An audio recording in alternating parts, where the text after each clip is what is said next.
মানুষ দুই কারণে কাজ করে, হয় বড় ধরনের কোনো ফায়দা, বিশাল বড় ফায়দা, উপকার, বেনিফিট, সেটা যখন তার কাছে ক্লিয়ার থাকে যে এইটা যদি আমি করি তাহলে এই ফায়দাটা আমার আসবে নিশ্চিত, তখন মানুষ পাগল হয়ে সেই কাজটা করে।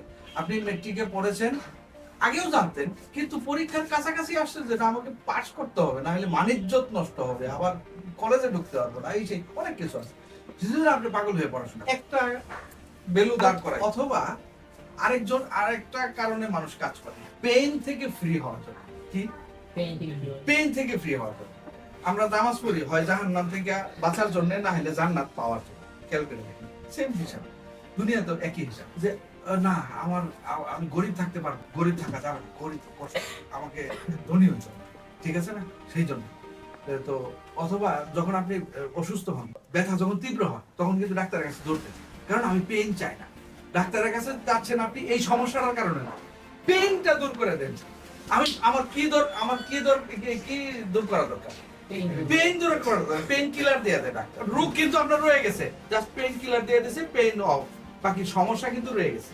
তো সমস্যা আমরা নিতে রাজি যদি পেইন না থাকে, কিন্তু যদি পেইন থাকে তাহলে পেইন কেউ চায় না, ব্যথা কেউ চায়। আপনার লাইফে হয়তো ব্যথা তীব্র যদি থাকে, তাহলে সেটা আপনি চান না, এটা দূর করার জন্য আপনি দৌড়াবেন, আপনি পাগল হয়ে যাবেন, যা করার তাই করবেন।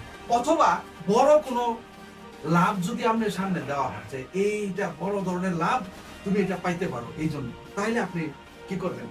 তবে দুইটাই নিশ্চিত হইতে হবে, লাভটা নিশ্চিত হইতে হবে। এখন চাকরি পাবেন না আপনি কিন্তু শিওর না, যার কারণে আপনার পড়াতে কি আসে, মনোযোগ আসে না, আসার তো কোনো কারণ নাই। আসলে পড়াশোনার মধ্যে মনোযোগ আসার কোনো কারণ নাই, মানে বাবা মা যে বলে সেটা এমনি বলে, খালি বললেই হবে পড়বো, সামনে তো দেখাইতে হবে যে আমি এটা পড়লে কি কি কি করতে পারবো। নিশ্চয়তা দাও আমাকে, নিশ্চয়তা দাও।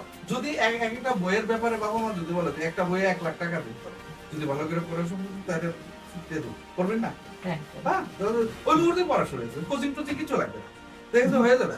বিষয় হলো এখন আপনারা ছোট না, আপনারা এখন কিছুদিন পরে আপনারা রিয়েল লাইফের যা কিছু হয়েছে, মারাত্মক ক্ষতি অলরেডি হয়ে গেছে, এই মুহূর্তে কোনো না কোনো একটা স্কিল পারফেক্ট থাকা দরকার ছিল, একটা স্কিল থাকা দরকার ছিল যেটা আপনার নাই, অবশ্যই থাকা দরকার ছিল, কিন্তু এখনো সুযোগ আছে।